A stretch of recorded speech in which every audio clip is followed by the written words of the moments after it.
फारूक अहमद शेख, जिसका ताल्लुक शुमाली कश्मीर के जिला बारामूला के एक गांव से है और इसने अपनी जिस्मानी कमजोरी को एक नियामत के तौर पर कबूल किया। साल 2010 को उनका एक्सीडेंट हुआ जिससे उनकी रीढ़ की हड्डी टूट गई। इसके बाद वो मुस्तकिल तौर पर माजूर हो गए और अपनी बाकी जिंदगी व्हील चेयर पर गुजारने पर मजबूर हो गए। उन्हें यकीन नहीं था कि वो दोबारा अपने पैरों पर खड़े हो सकेंगे। इस दौरान वो ज़हनी तनाव का भी शिकार हुए, लेकिन हिम्मत और आज़ादी ने उन्हें ऐसा मौका फराहम किया कि आज वो कामयाब लोगों की फहरिस्त में शामिल है। फारूक बहुत से लोगों के लिए एक रोल मॉडल बनकर उभर रहे हैं। फारूक ने कश्मीर के पहले अंतर्राष्ट्रीय व्हीलचेयर बास्केटबॉल खिलाड़ी होने का एजाज हासिल किया है और उन्होंने 5 मरतबा नेशनल व्हीलचेयर खेलों में हिस्सा लिया।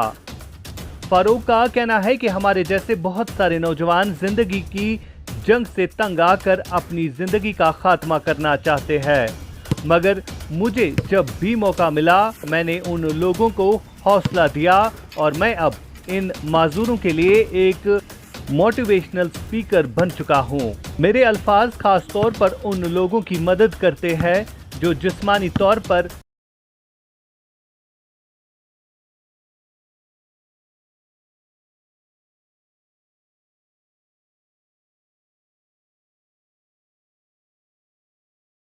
फारूक को गाड़ी चलाते हुए देखकर हैरान हो जाते हैं। उन्होंने कहा कि तरबियत के लिए उन्हें हर रोज बारामूला से श्रीनगर का सफर करना पड़ता था क्योंकि बारामूला में बुनियादी ढांचे की कमी की वजह से काफी मसाइल थे। फारूक ने हमारे साथ खुसूसी गुफ्तगू की।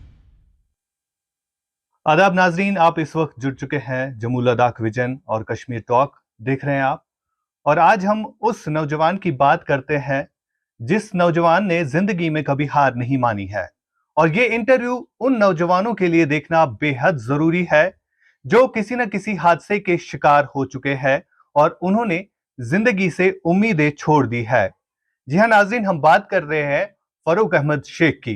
फारूक अहमद शेख का ताल्लुक शुमाली कश्मीर के बारामूला के एक गांव से है और इनके साथ 2010 में एक हादसा पेश आया जिसके बाद इन्होंने अपनी दोनों टांगे जो है वो फिलहाल माजूर हो गए। दोनों टांगों से जिस्मानी तौर हम कहेंगे कि माजूर हो गए, लेकिन इन्होंने जिंदगी में कभी हार नहीं मानी। आज हम आपकी मुलाकात फारूक अहमद शेख साहब से कराते हैं। फारूक साहब, सबसे पहले आपका बहुत बहुत शुक्रिया, आपने हमें टाइम दिया। इतना सब कुछ होने के बावजूद आपने कभी हार नहीं मानी। जब आपके साथ ये हादसा पेश आया तब किसने आपको भरोसा दिलाया कि आप कुछ कर सकते हैं जिंदगी में? शुक्रिया आशिक साहब, आपने मुझे इतना टाइम दिया कि हम मेरी स्टोरी के साथ शेयर करने के लिए, क्योंकि बहुत सारे ऐसे पेशेंट हैं जिन तक मैं नहीं पहुंचा हूँ आज तक। जी। 2010 में मेरा एक रोड एक्सीडेंट हुआ जिसमें मेरी स्पाइनल इंजरी हो गई। यहाँ पे अवेयरनेस नहीं है कि स्पाइनल इंजरी पेशेंटों को कैसे ट्रीट किया जाएगा। तो सबसे पहले 2-3 महीने में अनकॉन्शियस रहा, आउट ऑफ हॉस्पिटल में रहा, दिल्ली बहुत सारे हॉस्पिटल में रहा। लास्ट में अपने घर में रहा 5 साल। 5 साल में अपने एक ही कमरे में रहा। मैं डिप्रेशन में आ चुका, सुसाइड अटैक्स भी किए। मैं चाहता था कि मैं मर जाऊं, अपनी ज़िंदगी को ख़त्म कर दूं। बहुत सारे हादसे भी नहीं किए कि जिस वक्त मेरे घर वाले डरे, रात को रस्सी से बांधते थे, ये कुछ ना कर पाए। 2015 मेरे लिए सबसे अच्छा दिन था। 2015 में 25 मई 2015 में एक रिहैबिलिटेशन सेंटर श्रीनगर से मेरा राब्ता हुआ, जहाँ मेरी लाइफ ही चेंज हो गई, जहाँ मैं एक नॉर्मल इंसान की तरह अपनी लाइफ गुजारता हूँ, सिर्फ उन्हीं की वजह से।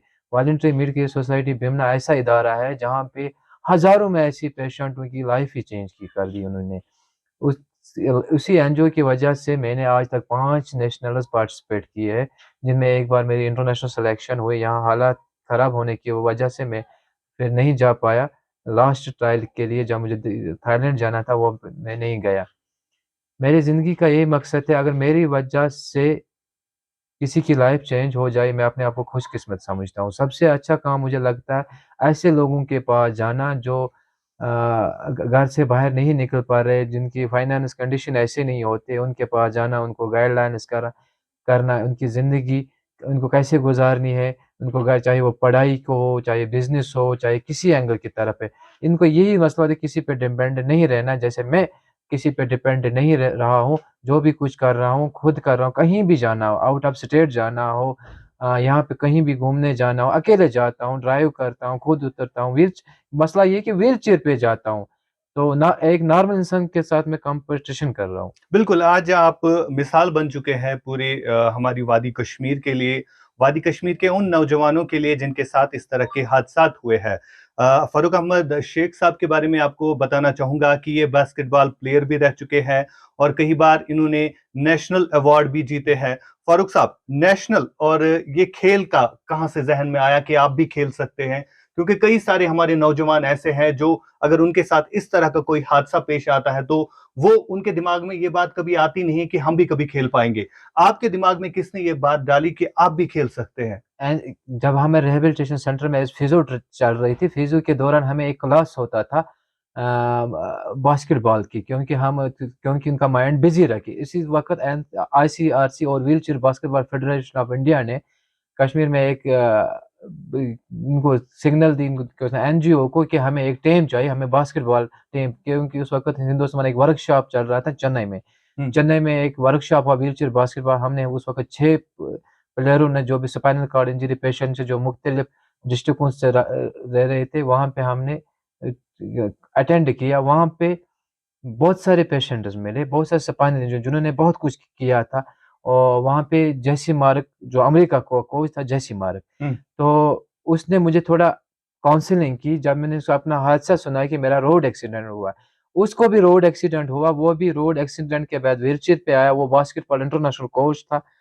तो जब मैंने ये ध्यान में लिया, जब ये अमेरिका से आया, इसने यहाँ ये किया, यहाँ पे कोचिंग हमें करवा रहा, मैं क्यों नहीं अपनी लाइफ चेंज करूँ। शाम के टाइम आफ्टर डिनर उसने मुझे अपने रूम में लिया, उसने मुझे थोड़ा बहुत काउंसलिंग की, आप कैसे ड्राइव कर सकते हो, कैसे आउटिंग जा सकते हो, कैसे अपने रोजमर्रा। वहां से आके मैंने ये चैलेंजेस खुद अपने दिल में ली कि मुझे ये कुछ करना है। जब मैं घर आया, किसी ने भी साथ नहीं दिया कि आप कैसे गाड़ी चलाओगे, आपकी टांगे काम नहीं कर रहे, कैसे आप करोगे ये, किसी ने साथ नहीं दिया। मैंने खुद अपना माइंड सेटअप किया कि मुझे ये करना है, करके दिखाना है हर एक को। इसी की वजह से मैंने गाड़ी लाई, ऑर्डर की, किसी को यकीन नहीं बिल्कुल, आया। आप खुद बाहर गाड़ी से चलाते हैं। खुद इंजीनियर लाया और ऑटोमेटिक सिस्टम लगाया। उसके बाद लाइसेंस के लिए अप्लाई किया, लाइसेंस भी प्रोवाइड हो गई। जब मैंने ये किया, करके दिखाया, तब लोगों ने बोला हाँ आपने किया। जब मैं चाहता था कि मुझे कोई सपोर्ट करे कि मैं ये कर सकता हूँ, उस वक्त तो किसी ने सपोर्ट नहीं किया। एक फैमिली थी, एक भाई थे, फैमिली थी, मेरी माँ, जो उन्होंने मुझे हर वक्त सपोर्ट किया, चाहे मैं वो सही काम था चाहे गलत था। उन्हें यही चाहा कि ये किस वजह से खुश रहे, अपनी जिंदगी गुजारे, वो उन्होंने हमेशा सपोर्ट किया। जब गाड़ी का मसला आया, दोस्तों को या किसी भी जो इसमें प्रोफेशन जानता हो गाड़ी का, तो वो यही कहते आप कैसे चलो। जब आज मैं चलाता हूँ, आज तो मुझे 2016 से चलाता हूँ। बिल्कुल। एक बाएं हाथ से मैं गाड़ी भी कंट्रोल सकता हूँ, कर सकता हूँ, या कहीं भी जाना हो, चाहे एनी टाइप दिल्ली पहुंचना हो, इसी टाइम में निकल सकता, दिल्ली भी आप पहुंच गाड़ी के में जा सकते हैं जा खुद सकता ड्राइव हूँ। करके। फुल बिल्कुल, ड्राइव। ये चीज हमने देखा भी, अपनी स्क्रिप्ट में पढ़ा भी होगा और विजुअल्स के जरिए भी आपने देखा होगा कि किस तरह फारूक अहमद शेख जो है खुद ड्राइव करते हैं। फारूक साहब, आखिर पर आपसे जानना चाहूंगा कि अगर हम इस जिले की बात करें या पूरे कश्मीर की बात करें, आप जैसे खिलाड़ियों के लिए, आप जैसे माजूर खिलाड़ियों के लिए सरकार की तरफ से वाकई में प्लेटफॉर्म्स मुहैया किए जाते हैं? क्या सरकार की तरफ से फैसिलिटीज रखी जाती हैं अगर आपको खेलने जाना हो कहीं पर बास्केटबॉल या कहीं पर प्रैक्टिस करने के लिए जाना हो? आशिक साहब, सिर्फ बास्केटबॉल ही नहीं है क्योंकि जेवलिन थ्रो भी है, शॉट पुट है, एक निशानाबाजी भी है, एक पैरा में बहुत सारे गेम्स आ रहे। मगर यहाँ की जो स्पोर्ट्स काउंसिल है, ऐसे ऐसे खेलों पे तवज्जो नहीं दे रही। अगर ऐसे ऐसे कैंप ऑर्गेनाइज कर जाए, ऐसे टूर्नामेंट निकाले, हम अपना टैलेंट दिखाकर जम्मू कश्मीर का नहीं, इंडिया को नंबर 1 पे ला सकते, हम गोल्ड ला सकते, हम कुछ भी, जब हम इसमें अपने आप में ये ताकत रखते कि हम कर सकते। जब आगे हमें सपोर्ट नहीं मिल रहा, आगे हमें जो गाइडलाइंस नहीं मिल रही है, आप कैसे आओगे, कैसे करोगे, जब हम ऑफिस का रुख करते हैं, वहां पे फैसिलिटी नहीं, हम बिल्कुल। अंदर जैसे हमें बाहर से आउट कर लिया जाता है, ये तो नहीं है। फारूक अहमद शेख जैसे कई सारे लोग होंगे जिनके लिए अब प्लेटफॉर्म मुहैया करने की जरूरत है। सरकार को भी इन लोगों की तरफ तवज्जो देने की जरूरत है। आखिर पर फारूक साहब, आपसे जानना चाहूंगा, आप इस घर में अकेले रहते हैं تو کیا تنہا محسوس کرتے ہیں اپنے آپ کو کہ آگے کیا سوچا ہے آپ نے؟ تنہا محسوس نہیں کرو، آگے جو قسمت میں ہوگا وہ جب آج تک اوپر والے نے جو میں نے چاہا، جس سٹیج پہ آیا، اب آخر آگے اس نے بھی رکھا ہوگا میرے لیے کچھ. میں سب سے چیز یہی رکھتا ہوں کہ آخر علیحدہ کیوں رہا، میں اپنا گھر بنایا، فیسلٹیز بنائی، کیونکہ میں بزی رہوں. کیونکہ وقت ایسا بھی آ جاتا ہے انسان کو کہ میں کچھ خود کماؤں، خود کھاؤں، کچھ کھاؤں، اس لیے کہ فیسلٹی رکھی کہ میں اپنے لیے ہر کام خود ہی کروں، جس سے میرا ذہن، جس میں میری باڈی، جس میں فزیکلی میں فٹ رہوں. میں وہی چاہتا ہوں جس سے میری صحت ٹھیک رہی. بالکل، بہت بہت شکریہ. تو ناظرین، یہ تھے فاروق احمد شیخ، جن کا تعلق بارہمولہ کے ایک گاؤں سے ہے. اور فاروق احمد شیخ کے مطابق انہوں نے زندگی میں کبھی ہار نہیں مانی ہے، بھلے یہ جسمانی طور پر معذور ہے لیکن انہوں نے زندگی میں کبھی ہار نہیں مانی. بہت بہت شکریہ.